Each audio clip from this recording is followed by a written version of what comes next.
Good day, everyone.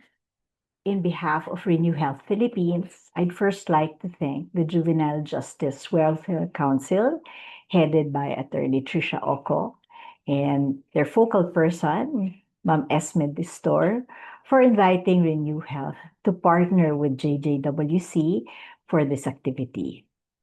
Alam niyo po, malayo-layo na rin po ang linakbay ng KKDK Kids.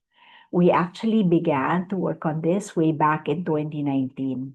At that time, our team had already developed KKDK for adults, and many local government units were using it.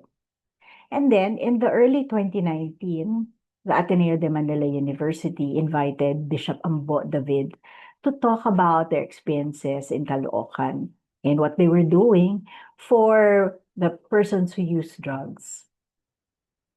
At the time, he had one request for Ateneo to develop a similar program, but for children. And with the support of the university, our team developed KKDK Kids that we first pilot tested in Quezon City and, of course, Caloocan. When the USAID Renew Health Project came to being in the middle of 2019, we got the chance to be involved in the drafting on the guidelines for the care of children who use drugs.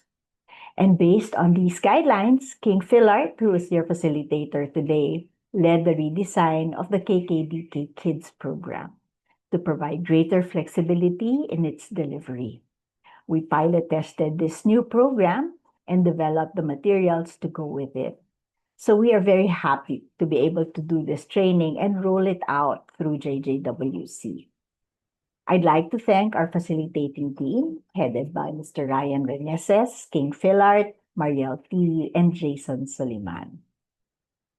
More importantly, let me extend my congratulations to all our participants from the Bahay Pag-asas of Region 3, Angeles, Aurora, Cabanatuan, Center of Youth in Olongapo, San Jose del Monte, Santungan Mabalacat, Tanglao, Regional Rehabilitation Center for the Youth, and of course, JJWC, for completing this facilitator's training of KKDK Kids. We hope we have been able to provide you new skills and tools that you can use to make sure that our children know what to do when they are tempted to use substances. Alam naman namin na hindi katapusan ng buhay ang paggamit ng droga. Marami ang gumagaling at iniiwanan ang ganitong bisyo.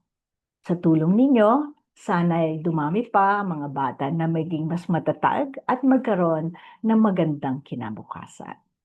Congratulations ulit sa inyong lahat at pagpalain kayo ng may kapal.